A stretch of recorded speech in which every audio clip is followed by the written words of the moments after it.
चलिए रुक करते खबरों का। मुख्यमंत्री के भेंट मुलाकात में भानु प्रतापपुर विधानसभा क्षेत्र के ग्राम डोंगरकट्टा में ग्राम के राजस्व नक्शा के साथ छेड़खानी की गई थी, जिसे लेकर ग्रामीणों ने मुख्यमंत्री से भेंट मुलाकात के दौरान अपनी ग्राम की समस्याओं को बताते हुए आवेदन दिया। वहीं ग्रामीणों ने सरकार की योजनाओं का लाभ नहीं मिलने का हवाला दिया। छत्तीसगढ़ के मुख्यमंत्री भूपेश बघेल ने ग्रामीणों की बात को गंभीर रूप से लिया और नक्शा के साथ हुए छेड़खानी और सीबीआई जांच कराने का आश्वासन दिया, जिसके बाद ग्रामीण अब आशा लगाए हुए हैं कि अपने गांव का नक्शा वापस सुधर जाएगा।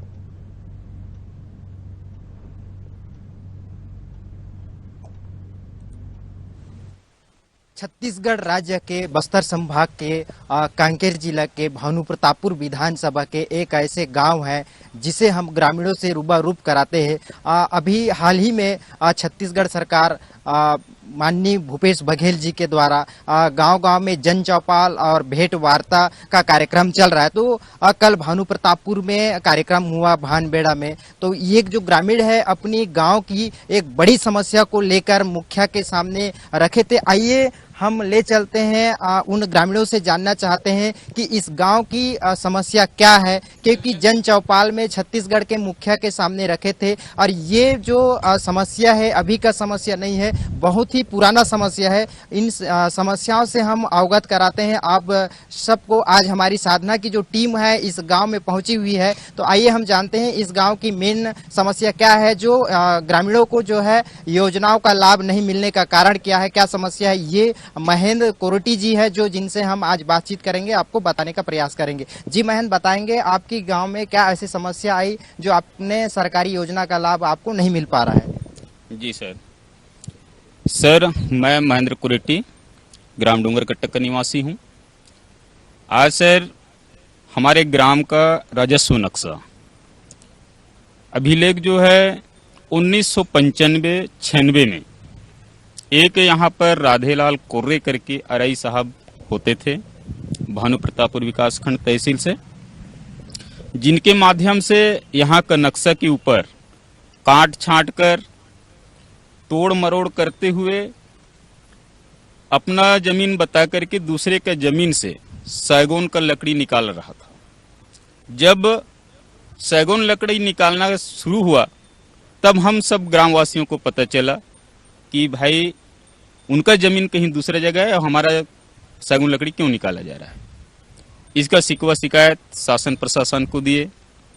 शासन प्रशासन को देने के बाद वहां से जांच पड़ताल हुआ, वहां का नक्शा खराब कैसा हुआ इसके जांच के लिए सीबीआई दल द्वारा नक्शा एवं वहां का अभिलेख पूरा ले गए। ले जाने के बाद 1995-96 में ले गए सीबीआई जांच के लिए, किंतु वहां ले जाने के बाद आज तक हमारे गांव को नक्शा प्राप्त नहीं हुआ है। नक्शा प्राप्त नहीं होने के कारण अपना गांव का जमीन का ना नापतोल ढंग से हो रहा है, ना सीमांकन होता है, ना खाता बंटवारा होता है, ना शासन के अन्य अन्य योजनाएं जो हो गांव के किसानों के लिए होता है वो लाभ जो हमको आज भी प्राप्त नहीं होता है। ये मुद्दा बहुत बड़ा ही समस्या है। मैं तो चाहता हूं कि ये समस्या शायद छत्तीसगढ़ के किसी गांव में नहीं होगा, लेकिन इस ग्राम डोंगरकट्टा में ये समस्या है। अब इस समस्या से हम जूझते हुए आज कोई भी विकास की ओर आगे बढ़ने के लिए सोचते हैं, लेकिन वो नक्शे में जाकर के हमारा बात अटक जाता है। मैं चाहूंगा शासन प्रशासन तक ये खबर जाए और हमारा ये समस्या जो है अति शीघ्र हल करने की कष्ट करेंगे। इस प्रकार से ये जानकारी देता हूँ। जी, जैसा कि आपने सुना है कि यहाँ के नक्शा के साथ जो है राजस्व अमला के द्वारा छेड़खानी किया गया है सन 1995 में। बड़ी बात है यहाँ की जो नक्शा को सीबीआई, सेंट्रल गवर्नमेंट का सीबीआई उठा के ले जाता है। जब छत्तीसगढ़ के मुखिया भूपेश बघेल जी जन चौपाल लगाते हैं, भेंट वार्ता करते हैं, तो यहाँ के ग्रामीण उनके पास गुहार लगाते हैं कि हमारे गाँव की नक्शा हमें वापस दिला दो साहब। तो भूपेश बघेल जी ने सूद लिया है। अब और भी ग्रामीण हैं जिनसे हम चर्चा करते हैं कि वो क्या सरकारी योजना का जो लाभ ले पा रहे हैं कि नहीं, उनसे हम जो जानने का प्रयास करते हैं। जी बताएंगे, आप किसान हैं, आपके कितने एकड़ खेत हैं, आप कभी नक्शे की जरूरत पड़ी तो निकाले कि नहीं? मेरा नाम है राम से जीवन महला, इस ग्राम का निवासी हूँ। मेरे पास लगभग 12 एकड़ ज़मीन है। ज़मीन तो है, लेकिन हमको कई प्रकार के आवश्यकता है, जैसे नाप जोख है, सीमांकन करवाना है। ये सब कार्य नहीं हो पाता, क्योंकि 1995-96 से यहाँ एक मालिक मकबूजा कानून हुआ था।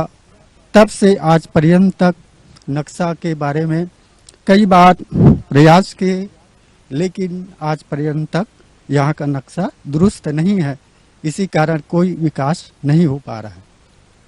जी, इन्होंने बताया कि इनके 12 एकड़ जमीन है, नक्शा नहीं होने के कारण ये तमाम प्रकार के जो सरकारी योजना है जिनका लाभ नहीं ले पा रहे हैं। आप सोच सकते हैं कि इस गांव की क्या दशा और दिशा जो है बदलना है वो नहीं बदल पा रहे हैं। आइए यहाँ की ग्राम की प्रथम नागरिक सरपंच है, जिनसे भी हम जानना चाहते हैं कि इन गाँव के जो नक्शा नहीं होने के कारण क्या सरकारी योजनाओं का लाभ मिल पाता है कि नहीं, कि क्या सरकारी योजनाओं में जो भवन या बिल्डिंग या स्कूलें बन पाते हैं कि नहीं, इनसे हम जानने का प्रयास करते हैं। जी बताएंगे सरपंच मैडम जी, यहाँ पे सारी योजना सरकारी योजना होता है, उनका आपके ग्राम को लाभ मिल पाता है कि नहीं? मोर नाम भुवनेश्वरी कोटी है और मैं ग्राम डोंगर कटा के हूँ। सरकारी योजनाओं का लाभ मिल पाता है नहीं नहीं मिल पा रहा है? नहीं मिल पा रहा है। अच्छा, जैसे स्कूल है और भी भवन बनने का है तो उसमें नक्शा की मांग होती है, तो आप कहाँ से अवेलेबल कराते हैं? नक्शा नहीं होने के कारण दे पाते हैं कि नहीं? उसके लिए तहसीलदार से अनुमति लेना पड़ता है। जी, इन्होंने बता रहे हैं कि अगर सरकारी योजनाओं का अगर हमें लाभ लेना है, भवन का या फिर कहीं पे किसी का मरम्मत कराना है, तो तहसीलदार से इनको अनुमति लेकर ये काम कराते हैं। इस तरह के इन गांवों की एक बड़ी समस्या है। अब देखते हैं कि जन चौपाल में मुख्यमंत्री जी के भेंट मुलाकात में जो है कल मुख्यमंत्री जी ने ग्रामीणों को आश्वासन दिया है कि केंद्र सरकार से बात करेंगे, उसके बाद इस गाँव की नक्शा को दुरुस्त करने का प्रयास करेंगे। इस तरह के जो है ग्रामीणों के सामने आश्वासन दिया है। अब देखने वाली बात है कि इस गांव की नक्शा कब तक के सीबीआई से वापस आता है और जांच होती है और इस गांव की नक्शा कब तक की जो है सुधार होता है, ये तो वक्त ही बताएगा। फिलहाल कैमरामैन DK सिन्हा के साथ श्रवण कुमार बेसरा, साधना न्यूज, कांकेर डोंगरकट्टा।